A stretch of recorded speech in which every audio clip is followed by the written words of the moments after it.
Hey folks, about 3 months ago now, I did a video called what was it called? The Glorious Example of Mary Spendour. And I did not expect it to uh, get the kind of response or even viewership that it did in the last 3 months. So it was a bit of a surprise to me. Generally, as a general rule, my videos about actual guitars or instruments get much better reviews, watch counts than my pontifications on various subjects. So this was a welcome surprise. To comprise the video, I basically talked about the Mary's example of putting out music, recording music, taking us through the process on her online channel, showing us the different steps, and how it was a useful and interesting um, thing to watch, to see the plight of the recording musician, particularly the indie club recording musician today, how difficult it is to navigate the landscape where everything's changed, as far as record companies and how you do this thing called music. Um, anyway, if you want to watch it, you can.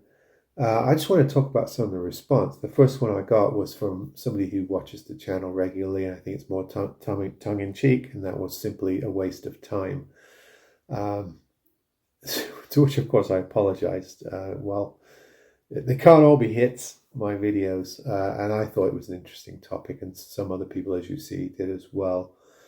Some of the comments get quite snarky, and some of them are supportive. It's interesting how divisive this issue was. Another one says she's good at YouTube. In fact, the fact that she had a touring course fired up, ready to go, thinks that she did the tour to create content and sell the course. She plays well. The music sounds good. I don't know if it's good enough to build up a large following. Time will tell. What I do know is she lacks some star power. It's probably the most important issue. You're being nice in your video, but ask yourself this question: would you even know her name if she wasn't on YouTube? Probably not, of course. Um, her tour lost money. Good points, all good points. Yes, she's good at YouTube. Yes, she does have a course, and perhaps the two go hand in hand in terms of revenue and garnering support. And to which I'd say she's one of many crafty YouTubers. Plays well, the music sounds good. I agree. I don't know if it's to build a large following. Well, what is? That was my question back to the person. I mean, there's lots of micro niches in music now. There's lots of really good musicians and songwriters that have very, very small followings. Um, so, building a large following is for a very, very small percentage of recording artists. It doesn't mean you don't do it. Time will tell. Yes, I agree. Lacks star power. I think that's along the same note. It's very subjective. Some people would think that she has star power, and that people who are putting their music out on YouTube in this day and age can get to that point. Would you know her name if she wasn't on YouTube? Probably not, but I don't know the names of lots of very, very popular people that are in very, very popular circles.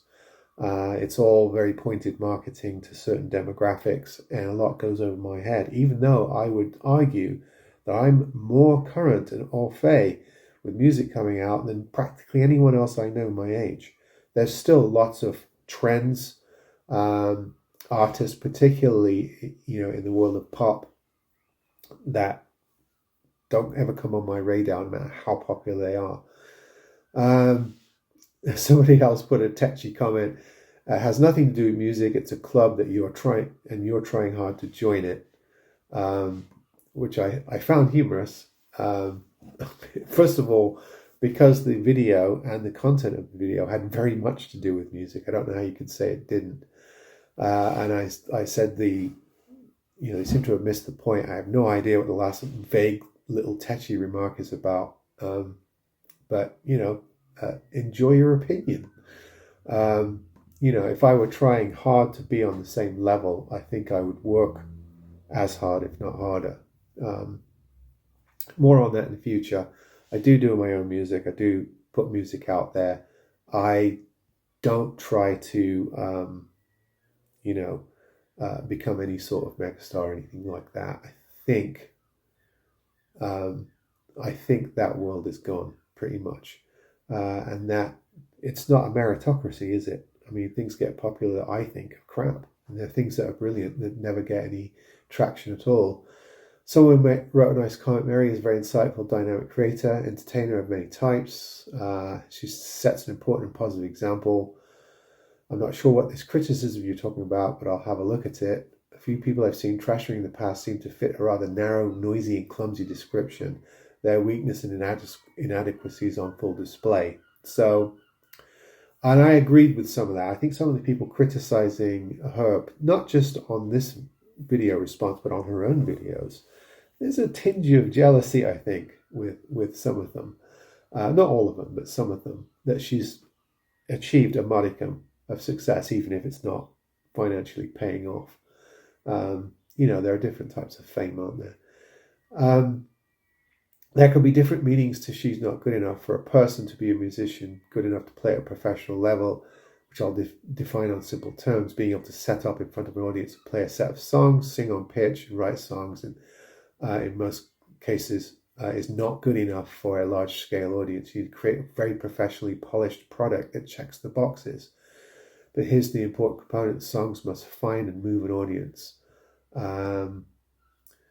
Mary has over 750,000 subscribers. She's a massive success as a YouTube personality, and she's extensively used that platform to market original music. And yet on the streaming platforms where we see an actual number of streams, she's getting very little. And it goes on. I won't read the whole thing. It's a very well written point. It ends with the suggestion, if I were Mary, I would embrace co-writing as well as work to take my original songs to places that haven't heard them before, out of the safe territory where her wheelhouse is. This is, again, is an interesting point. He sees that she does have some talent and that she puts out a reasonable product, but it's in a market that's always going to be limited, that she needs to challenge herself and get out. This is easier said than done, I think. And I also think his point that you need to be polished and have professional sounding music, I disagree with that. I think there's a lot of lo-fi music that gets popular because it's good. And I think there's a lot of really, really polished production of music that is absolutely soulless, joyless, has, nothing in it. So I think music production is an interesting topic. I'm not sure that good production equals good music and vice versa. Someone else says, while wishing the best of British luck, there's a big difference between wanting something and having what it takes to achieve it. That's a law of life. As a comparison, and he gives me a Joan Armatrading recording to listen to from 1983. 250,000 views of What Went Wrong as opposed to 1,300, 1,500 tickets sold tells you that she wasn't what the people wanted to hear about. Again, time will tell. Regarding the self-promoting of bands referred to, they were already prominent. Personally, I'm not a fan of her music, although I did like Church Bell, a particular song. I'm not sure if it's enough that people will pay to see her music. Promotion being secondary. As the saying goes, build a better mousetrap. Interesting. And I wrote back on this one. You can take any indie artist and compare them unfavorably to classic albums, which is what he did. He took a classic recording of John Armatrading and held her to that standard. I'm not sure that's a good measuring stick, given the plight of the music scene today. There's a lot of really, really popular artists who are not going to hold up to Joan Armatrading. Even people who've won Grammys, I think, can't even, hold a candle to her. Also, it's very easy to cherry pick from the 60s and 70s, one of the great idols from that era, and say that they are the standard of that particular era. That's discounting all the crap, all the terrible commercial pop bilge that was put out in those eras that we've since forgotten about. People who talk about the classic eras forget there's a lot of bad music coming out in those times. The charts were filled with poor music that we've forgotten since. So the comparison, interesting. I'm not sure if it's helpful. I guess the glorious part is that she produced her own music, made her own CD, went on tour, which is kind of strange in this day and age. I'm not sure why you'd say that. Maybe going on tour, yes. I'd say that most people just do local gigging, don't they? Other than that, she has a music channel like many others do. She's relatively successful. I don't follow her because her accent gets on my nerves. Well, she's English. She has an English accent. So, some of us do. Other than that, she's an average singer, average songwriter. I've seen videos of people singing on their front porch with millions of views. If you are really good, no matter how amateur the video, people will respond. Unfortunately, in this life, not everyone is that good. I don't believe spending all that money to produce a professional record did much for her. I think I could have told her that. There's a number of things going on in this particular comment that I would like to talk about. Credit for doing the work, right? Credit for getting out there, doing it, putting herself out there, creating a product. I've seen videos with people singing on their porch that have millions of views. Again, I don't attribute millions of views as any sort of meritocracy. I mean, things catch fire, things get viral. Sometimes they're talented, sometimes it's just kitsch or some sort of niche of value that they're managing to trade on. If you're good, no matter how amateur the video, people will respond. I disagree on this, very much so. I have been involved in music for 20, 30 years. Actually longer than that, more like 30, 40 years. And I've been involved in the publishing trade for the last 20 years or so. I am a published author, and I've put out a number of recordings that are out there on Spotify and iTunes and out in the world, physical CDs, all that sort of stuff. I've been around it for a long time. I did the whole band thing back in the 80s, trying to get, people, record execs to come see the band, that kind of thing. The old ways I went through, and the new ways I've gone through. And I will say that there's lots and lots, there's literally thousands of great musicians, great songwriters, great authors, probably great visual artists that have fallen through the cracks and never achieved the kind of notoriety that their craft deserved, because it's not a meritocracy. There's a lot of luck. There's a lot of marketing nous involved. If you're good, you won't get noticed automatically. You might get noticed. You won't automatically definitely get noticed. I know lots of really, really fine musicians, songwriters, composers who have basically given up on music because they never got anywhere. They never got anyone to listen to it. So I disagree with that completely. However, I appreciate the point. Spending all that money was a waste of money, basically, was his final point. I think there's a lot of this is subjective, isn't it? A lot of people spend money on stuff that you wouldn't. A lot of people like music that you don't. This is a lot of subjectivity in the comments. This is an interesting one. So I went to one of the gigs. I talked to her after the show, and I did a review on my website. Promo is what let it down. I follow her on all socials. I got no notifications that she was playing locally. When I tried to contact her to help bring some people to the gig, complete silence. In fact, I've yet to see her respond to anyone directly. Sadly, I think YouTube's success has gone to her head. This is a whole different take. Now, I've seen this as well. I try to respond to everyone who comments on my YouTube videos. I haven't always done it every single time, but I try to do it. And I've noticed that some big YouTubers don't do that at all. In fact, they don't make any attempt to respond. They ask for comments, they ask for a conversation, but you don't see them mixing it up in the comment section. I think for some, it's just a sheer matter of time. There's channels have got so big and the comments are so numerous, there's no way they could respond personally to all of them. So maybe they read through and pick out select a few and respond to those. Maybe they just read them and don't respond, or maybe they don't read them. I don't know. So this could be a YouTube success thing. It's a shame that somebody wanted to support her, got in touch, tried to get other people to support her, and never heard back. That makes me a bit sad.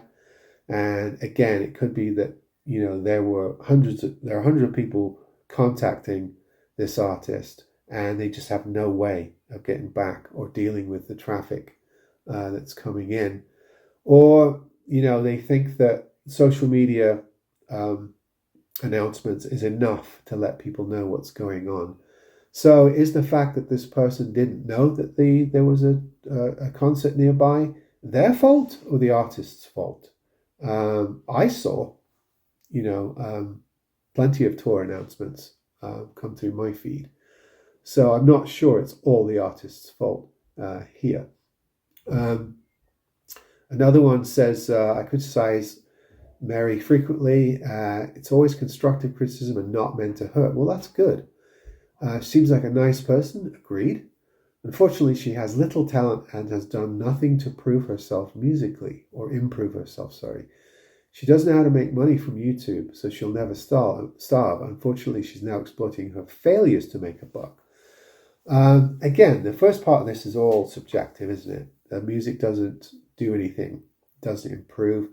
I don't know if I could agree with that. I've listened to quite a number of her early recordings and then the recent album. I do think that she's improved technically as a guitar player and in music production. Her videos are sort of semi-professional as well. So I think she has advanced a little bit more than what this person is given credit from. She makes good money from YouTube, obviously.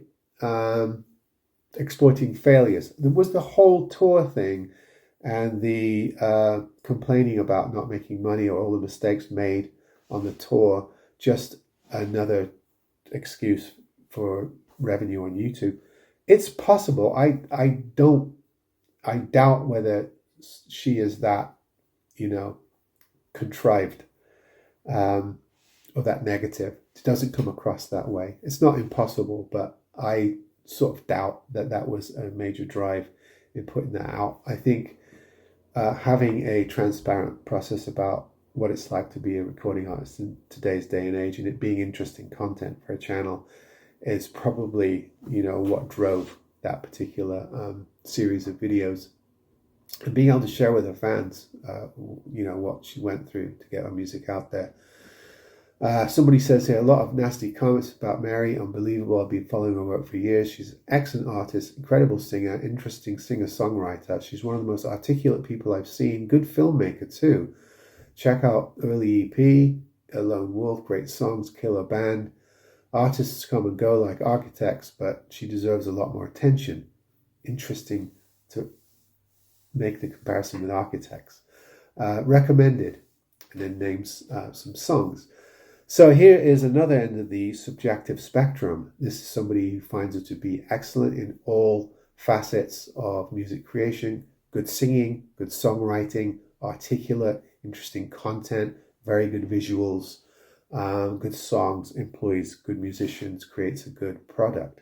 So you get, that is equally subjective, but just as valid of an opinion as the other ones. Again, joyless music even looks disinterested. It's interesting because I get this a lot, being British and of a certain generation, dour-faced, poker-faced, not a big smiler. Maybe some of that got corrected from my time in America.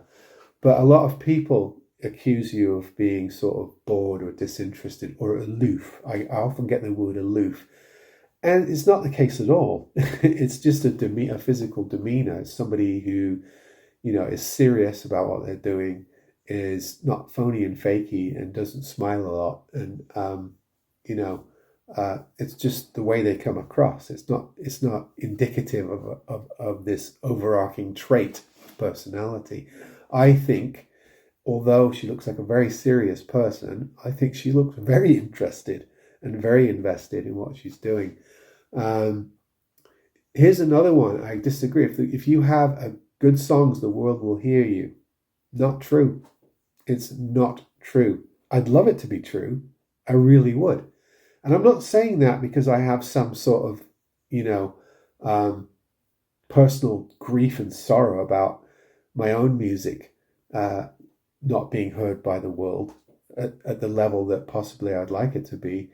I'm saying that because there is literally thousands and thousands of songs and albums being produced this very day, this very week, and some of them are absolutely fantastic, very talented, very progressive, expertly done, well crafted, and a lot of it is trite. It's very shallow. It's very what should we say, indicative of what's popular, copying or aping styles, derivative, I guess is the word I'm looking for.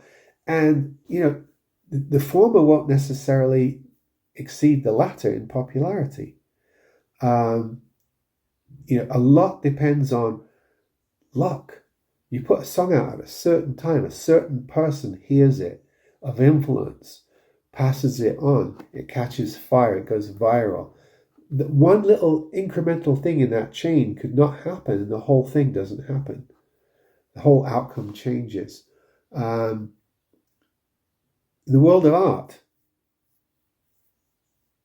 there's a lot of good stuff that doesn't get its just desserts, and that's in all art forms.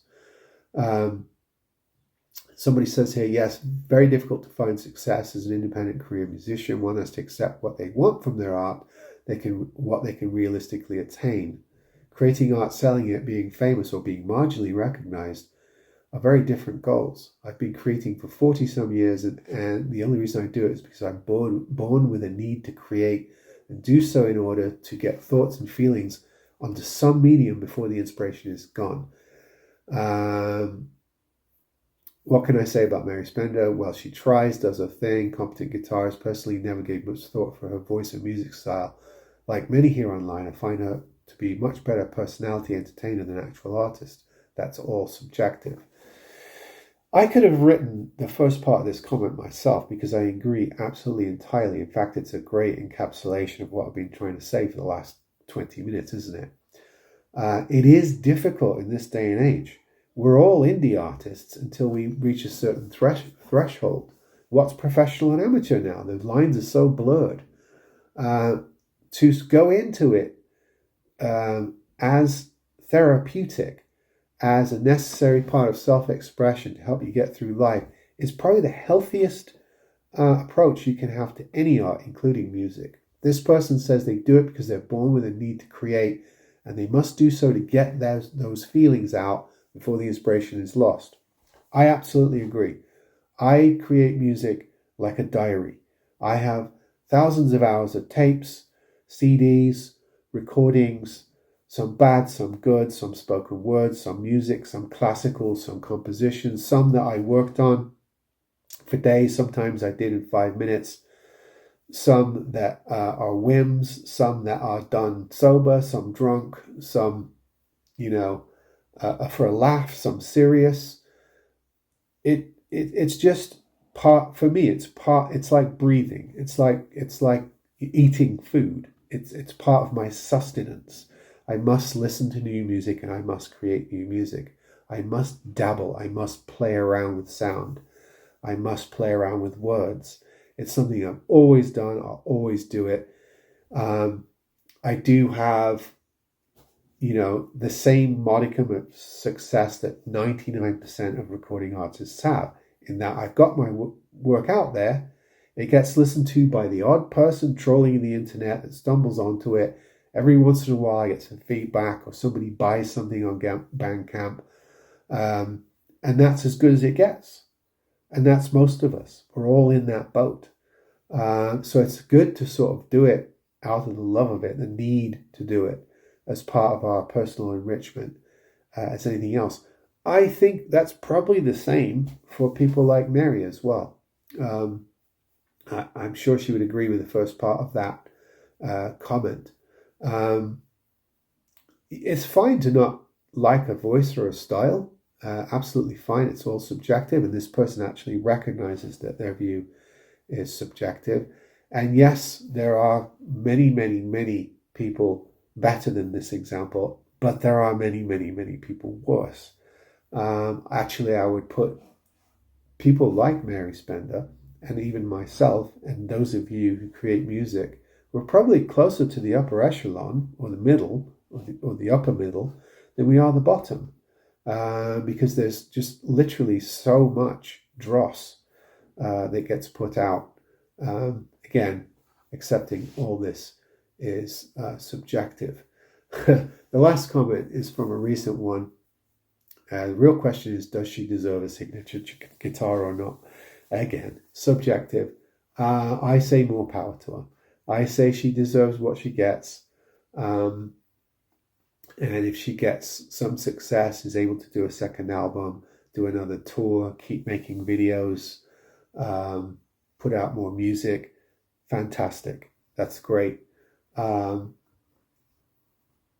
I think she's, knocking on the door of absolute fame?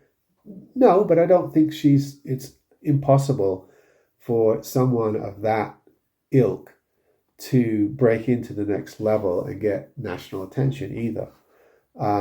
So if they feel it's worth doing and spending time on and energy, and they're in a position where they can fund it, I say go for it. There are worse things in life. But anyway, I wanted to give you sort of a secondary feedback on this issue, maybe expatiate a little bit on some of these themes. This is something my channel comes back to quite regularly. I'm really interested in the world of the private recording musician, of the amateur musician, of the semi-pro musician, of people that do home recordings, bedroom recordings, put out their own stuff. I think it's a fascinating world. I think it's changed a lot.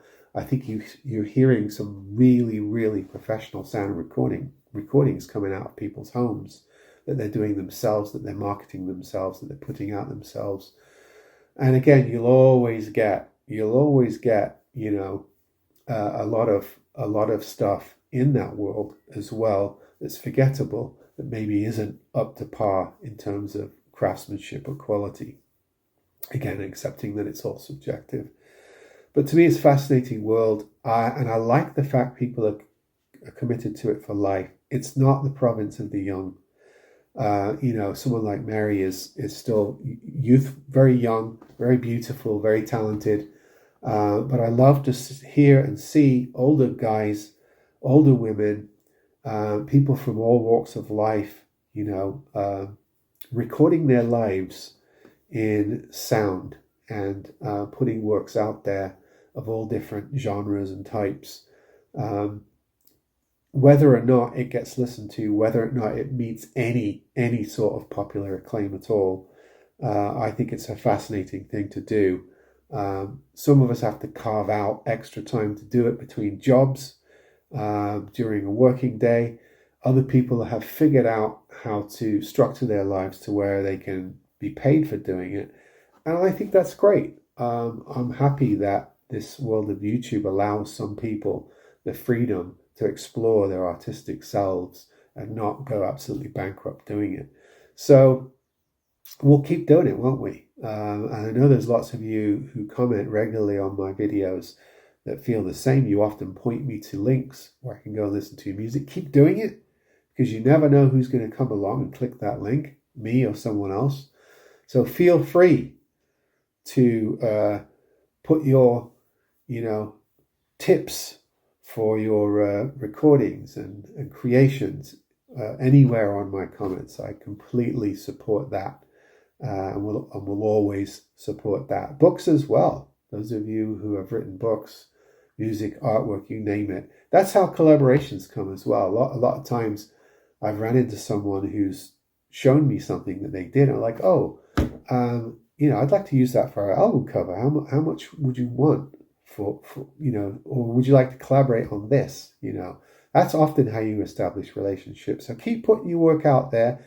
As we were advised, know what you want going in and do it for the love of it. That's the secret. Anyway, thanks for chiming in and making this an interesting topic of conversation. Hopefully it is worthwhile to follow up on. You made it through. Good for you.